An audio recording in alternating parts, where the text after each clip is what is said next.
Si vous prenez depuis 1990, singulièrement depuis 1991, où on a commencé à faire des élections, quelle est l'élection présidentielle qui a fait apparaître celui qui a réussi comme un usurpateur? Quelle est l'élection qui a fait apparaître le président qui a été élu en ce moment-là comme un usurpateur véritablement? C'est 2021. Parce que les autres... Oui. Bon, ça, c'est ça. Voilà, parce que c'est vous qui... Oui, ça n'engage que moi. Oui. Ça n'engage que moi. Oui. Quand vous voulez faire une élection, vous faites les règles. Oui. Vous profitez du Parlement monocolore. Vous faites les règles, vous taillez à votre mesure. Une règle taillée à la mesure, c'est par exemple quoi? On en dit, on fait les parrainages. Oui. Les parrainages, c'est les élus. C'est les élus. Oui, oui, oui. Et Députés, maires. Et ils sont à l'époque 160 et ils étaient tous. Presque tous. Oui, le Parlement, les 83 étaient pour la mouvance. Oui. L'autre, bon, il y a eu quelques LCD, mais les autres, c'est la mouvance. Il y avait à peine 6 qui oui, sont... donc quand tu veux faire le parrainage, parce qu'il y a plusieurs formes de parrainage. Oui. Il y a des parrainages, par exemple, les parrainages où c'est la citoyens. Les citoyens, voilà. Où c'est les citoyens qui signent des pétitions. Mais tu ne choisis pas ça. Tu choisis les élus qui sont déjà pour toi. Qui sont déjà dans ton camp. Donc, c'est toi qui décides qui va aux élections ou qui n'y va pas. Quand tu fais comme ça, et puis bon, quand après ça, tu mets en prison pour des raisons ou d'autres, je ne vous dis pas d'être d'accord avec moi, mais c'est que le fait est que... Oui, c'est votre analyse, c'est votre point de vue. Ils se sont retrouvés en prison. Tous les candidats qui peuvent inquiéter se sont retrouvés. Tu fais les règles, c'est toi. Les parrains, c'est toi qui donnes. Tu ne donnes pas si tu ne veux pas. Il a dit dans sa tournée, les démocrates auront le parrainage. Mais il n'a pas donné le parrainage quand les démocrates ont choisi leur candidate. Il l'a mise en prison. Vous comprenez? Oui. Donc, quand moi je fais le retour, c'est vrai que bon, je ne suis pas là depuis, je suis quand même là depuis 1990. Oui. Quand je regarde toutes les élections, aucune œuvre humaine n'est parfaite. Il y a toujours eu des problèmes, tout ça. Mais en général, on s'accorde et puis on reconnaît que bon, parce que tous on était là, on a regardé et puis on est là. Maintenant, tu t'accapares de toutes les institutions à charge des élections. Tu crées des conditions. Tu crées des conditions telles que c'est toi-même le truc des impôts. Le quitus fiscal, oui. J'ai vécu, dès 2019, j'ai vécu des cas où on a dit au type, on lui a présenté, il a payé. Ce qu'il doit payer avant. Ce qu'il doit payer. On dit, bon, va, tu reviens. Il revient, on le présente autre chose. On crée des domaines qui existent. Quelqu'un qui est ici, qui n'a jamais mis pied, quelque part, on lui crée un domaine là-bas. Et on dit, bon, tu dois payer. Il paye. Et puis on dit, viens, au finish, on attend, l'heure du dossier passe, on ne lui a pas donné son quitus fiscal. Ça veut dire quoi? Ça veut dire que c'est l'administration qui a bloqué la candidature. Vous comprenez? Oui. Quand vous créez des conditions comme ça, la seule élection qui apparaît comme une élection présidentielle, qui apparaît comme une usurpation, bon, il a ajouté par des incompétents, des machins, tout ça. Mais la seule qui apparaît comme une usurpation, déjà, c'est 2021. Et qui a été élu en 2021? Donc, en réalité, si on mettait le phare, on dit, bon, trouve-nous quelqu'un qui est usurpateur de pouvoir dans ce pays, je crois que le phare ne réfléchirait pas longtemps avant de donner le nom. Vous comprenez? Parfaitement. Bon. Et c'est ça, c'est la chute. Que finit? Est-ce que le président de la République est le peuple béninois? Est-ce que ce n'est pas le peuple béninois qui décide qui doit prendre, qui ne doit pas prendre? Est-ce que le peuple, et puis, bon, si toi tu dis, chacun fait le développement comme il le conçoit. Oui. Si toi tu dis, bon, moi je conçois le développement comme ça, et tout ça doit se passer comme ça. Et c'est le peuple qui doit agir. Ça veut dire que tu as un moyen pour que même si le peuple disait autre chose que ce soit, ce ne faut pas que tu dis qu'il marche. L'usurpation est là. Bon, donc, c'est la chute. Cette chute, c'est les deux sentiments. Cette chute m'a vraiment profondément déçu. J'ai trouvé que, d'accord, il est égal à lui-même dans la plus grande partie. Et puis, il a fait cette chute. Je me suis dit, mais vraiment là, vraiment, il n'y a vraiment plus rien à faire. Voilà.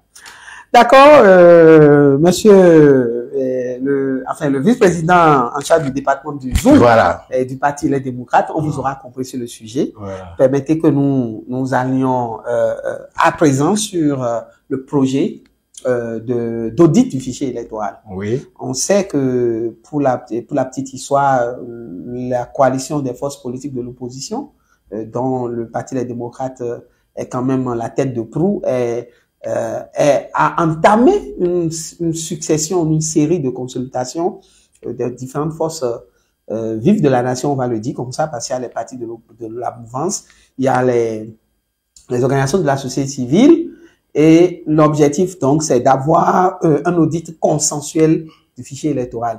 Cette semaine de ce vendredi 27 décembre où nous enregistrons l'émission, on sait que la coalition là a rencontré encore le ministre garde des Sceaux, le garde des Sceaux. Ministre de la Alors, Justice, oui. Aujourd'hui, à date, est-ce que ce projet d'audit du fichier électoral est toujours viable quand on sait que certains partis politiques majeurs de la mouvance, je vais nommer l'UPR et le BR, se sont désolidarisés de l'initiative? Oui, et c'est vrai. Disons que c'est une délégation du Parti Les Démocrates qui a rencontré le chef de l'État. Ça fait un an, novembre 2023. Et entre autres problèmes, on a posé celui du fichier électoral. Parce que le fichier électoral a connu des problèmes en 2023, aux élections de 2023. D'accord. Le chef de l'État a reconnu qu'effectivement, la liste de 2023 avait des problèmes. Lui-même a dit, la liste a connu quelques bugs. C'est son terme. Bon. Et il a dit, auditez, prenez vos dispositions, recrutez les techniciens pour auditer le fichier électoral. Le Parti des démocrates, de retour de chez le chef de l'État, a mis en place une commission technique pour déblayer la question et élaborer un projet de TDR, de terme de référence. Mais nous nous sommes dit, au niveau du parti, que notre leitmotiv de tout temps, notre bataille, notre bagarre, nos revendications, c'est que tous les aspects importants du processus électoral doivent être regardés par tout le monde. C'est pour ça que nous nous battons tout le temps. Quand un camp s'accapare, nous protestons quand nous pouvons protester, parce que parfois on nous l'interdit. Donc nous ne pouvons pas recevoir cette autorisation du président de la République et nous lancer tout seul dans cet audit, parce que la liste électorale est un maillon important du processus électoral. Nous avons dit il faut rallier tous ceux qui le veulent pour rester égal à nous-mêmes. Bon, nous avons effectivement convaincu, bon, on n'a pas convaincu, nous en avons parlé avec les autres partis de l'opposition avec lesquels on travaillait déjà. Et ils ont été tout à fait d'accord pour porter l'événement. Et quand on a mis en place le cadre de concertation des forces politiques de l'opposition, c'est le cadre qui a finalement porté le dossier. Et le cadre a commencé à voir les différents partis de la mouvement. On a rencontré les 4.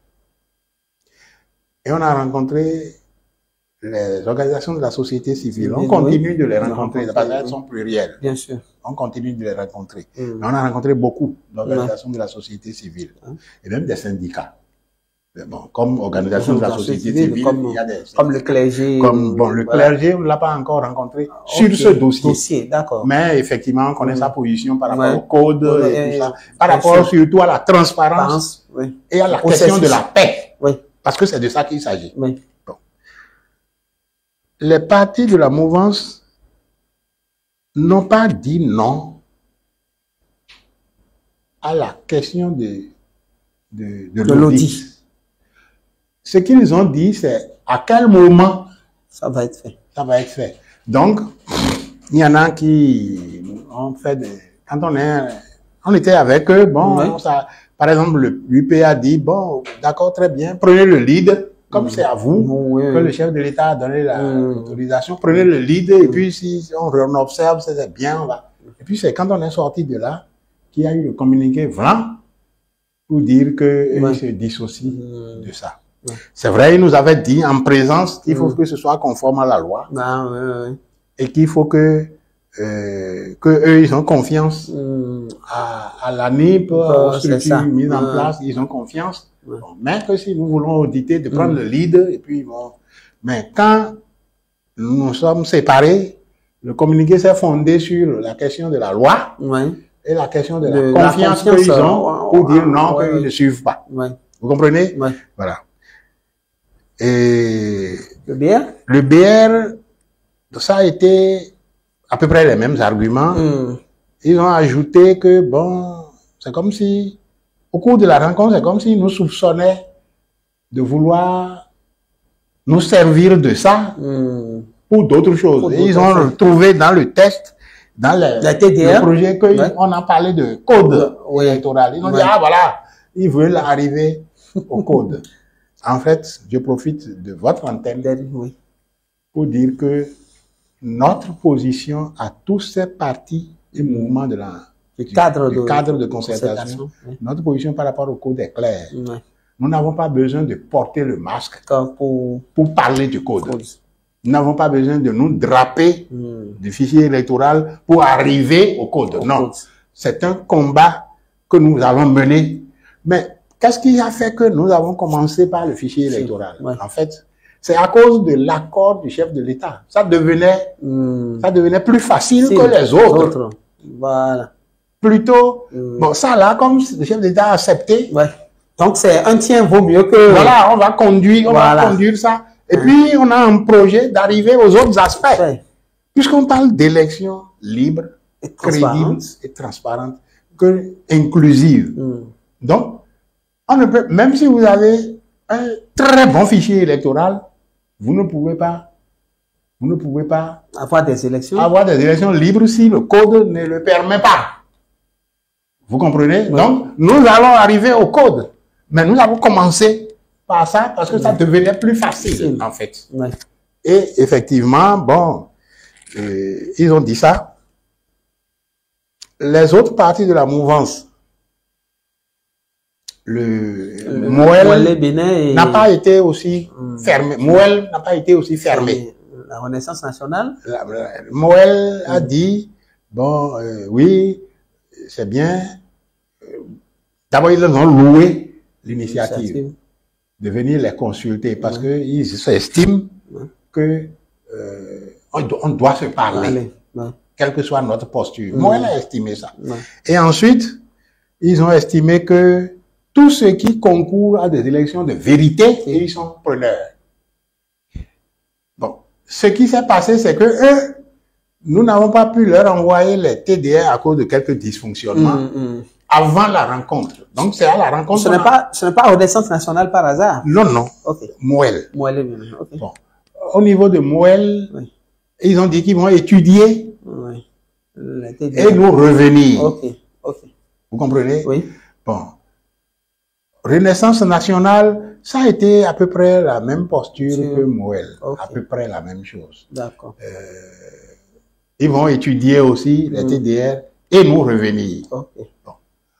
Donc, comme eux, ils n'ont pas fermé la porte, quand on a voulu faire la synthèse de toutes Parce qu'on a dit, tous ceux qui ont des problèmes, des projets, des amendements par rapport au TDR, on les a rassemblés pour en discuter, pour avoir un TDR consensuel. Donc, on a écrit à Moël et à la Renaissance nationale parce qu'eux, ils n'avaient pas fermé la porte et ils avaient dit qu'ils allaient nous revenir. Vous comprenez? Comme ils ne sont pas revenus, on leur a écrit quand même pour les inviter à la synthèse. Bon, c'est les deux autres, les grands là, si on peut dire ainsi, à qui on n'a plus écrit parce que la porte est fermée. La porte est fermée. Donc, on ne va pas tenter d'enfoncer une porte qui est hermétiquement close. Bon, donc, donc les autres, à la synthèse, ne sont quand même pas venus. Ok, ils sont pas venus. Ils sont pas venus. Les deux autres, les deux, Moël et RN, ne sont quand même pas venus à la synthèse. Vous comprenez? Bon, on a vu les organisations de la société civile et on a discuté des thèmes de référence. On a amendé les thèmes de référence. On a fait des thèmes de référence plus consensuels. Et on a déposé effectivement aux organisations, au ministre de la Justice. Bon, le ministre de la Justice, on l'a rencontré, je crois que c'était hier. C'était hier, jeudi. On l'a rencontré. Ça s'est très bien passé. Et on a fait le constat que il est resté dans la même dynamique. Ça veut dire que le gouvernement est resté dans la même dynamique. Le chef de l'État, donc, est resté dans la même dynamique. On a fait ce constat, c'était très bien hier. Et ce qu'il y a lieu de faire maintenant, c'est que dès que le TDR, lui, il va les regarder, il va en discuter avec. Parce qu'on a fait aussi on a des propositions de financement, pas de financement, des propositions de coûts, c'est-à-dire un budget, voilà, c'est exactement le terme. Il va les regarder, il va échanger avec son collègue des finances, ils vont prendre des décisions par rapport à ça. Et puis il y a là-dedans, dans les TDR, un comité de pilotage. Nous avons demandé ce comité de pilotage parce que déjà en 2022, avant les élections de 2023, un certain nombre de gens s'étaient portés. Certaines organisations de la société civile s'étaient portés à l'ANIP avec des organisations politiques. Il y avait des LD dedans, il y avait d'autres. S'étaient portés à l'ANIP et avaient fait des constats sur la liste. Vous comprenez? Et puis, le directeur de l'ANIP de l'époque avait dit qu'ils allaient s'employer à rectifier. Bon, on a constaté que il n'y a pas eu de rectification en fait. Et c'est pour ça que, au lieu de faire l'audit et de faire des recommandations et d'aller nous asseoir, on a dit qu'il faut mettre en place un comité de pilotage pour suivre la mise en œuvre des recommandations et éventuellement même aller suivre avec les structures compétentes l'extraction de la liste de 2026 pour qu'elle soit plus potable que la liste de 2023. Dans ce comité de pilotage, on a pris, l'opposition a pris une place et on a laissé une place à la mouvance. À elle de la saisir ou pas? Donc, il y a sa place qui est là. Si elle veut, à tout moment, elle peut rejoindre le comité de pilotage. Et donc, il doit avoir un troisième membre, certainement. Non, c'est 6 membres. 6 membres, d'accord. C'est 6 membres. Bon, on a laissé la prééminence à la société civile pour nous donner un aspect citoyen, on va le dire comme ça. Exactement, c'est le terme. Pour donner un aspect citoyen à l'activité. À l'activité. Que ce ne soit pas vu comme les politiques qui tirent le bras de l'autre côté, de chacun de son côté. Non. Il faut que ça a un aspect citoyen. Donc, à vous entendre, Monsieur Eugène Azatassou, c'est dire que, à la question de savoir si le projet de l'audit du fichier électoral est viable, c'est dire que c'est en train même d'être de plus en plus viabilisé. Exactement. Alors, c'est en cours, ça va s'il plaît à Dieu, ça va ce n'est que se faire. Ce n'est que le moins de mal qu'on pourrait souhaiter par rapport à ces élections générales de 2026 qui viennent et que nous souhaitons évidemment libres, transparentes pour le bonheur de nos paisibles populations. Voilà, parce qu'on a assez des élections qui conduisent à la violence. Non, effectivement. Des élections, tout ce qui provoque la violence, j'ai toujours dit, depuis 2019 où ça a commencé, les morts, les exils, les emprisonnements. Ce n'est pas des gens qui commandent de faire la violence. C'est des injustices qui créent l'explosion et qui créent le sentiment. Il peut résulter de ce sentiment que certaines prennent le lead. Je ne dis pas non. Mais ce qu'il faut corriger, c'est le terreau. Le terreau, c'est ça. C'est ça. Parce que si moi je suis là et que si vous me dites, hé, monsieur, allez là, dans la rue, là, on est en train de tirer. Pourquoi moi j'irai? Je ne peux pas aller si je ne suis pas transporté de l'intérieur. Bien sûr. Je ne suis pas révolté de l'intérieur. Et ce qui révolte, c'est l'iniquité, c'est l'injustice. Et c'est ça qu'il faut corriger. Voilà. C'est parfait. Monsieur Eugène Azatassou, nous avons encore 2 sujets à aborder, mais le temps qui nous est imparti est presque fini. Nous allons essayer de speeder un peu, si vous permettez. Les élections générales de 2026, c'est de ça on parle d'ailleurs. Déjà, et le parti Les Démocrates, dont vous êtes l'un des vice-présidents, l'un des 13 vice-présidents, pour être plus exact, parce que vous avez été quand même très pédagogique dans l'explication tout à l'heure. Alors, ce parti d'opposition, le plus grand parti d'opposition aujourd'hui au Bénin, représenté au Parlement par 28 députés sur les 109 que compte le Parlement béninois, pour vous, peut-on dire que les démocrates sont favoris pour les élections générales de 2026 ou ils sont plutôt outsiders? Non. En quelques mots. Je crois que la question n'est pas celle-là. C'est pas ce qui devait être posé. Non, c'est pas ce qui devait être posé. Okay. La question, c'est est-ce que c'est le peuple béninois qui choisit ses dirigeants? En 2026, qui choisira en 2026 ses dirigeants. Si c'est le peuple béninois qui choisit, bon, nous entrons tous en compétition. Moi, je ne peux pas m'avouer vaincu. Sinon, c'est pas la peine de compétir. C'est ça. Vous comprenez? Oui, parfaitement. Mais si ce n'est pas le peuple béninois qui choisit, ça va poser problème. Vous comprenez? Est-ce qu'on fait tout pour que ce soit le peuple béninois qui choisisse? Si nous allons en compétition pour gagner. Bien sûr. Chacun de nous, que ce soit UP, que ce soit mouvement, que ce soit opposition, nous allons pour gagner. Et moi, mon parti, je vais m'entreprendre que le parti gagne. Et ce n'est pas impossible que le parti gagne. Je suis persuadé que le peuple béninois doit avoir envie de se débarrasser de cette gouvernance.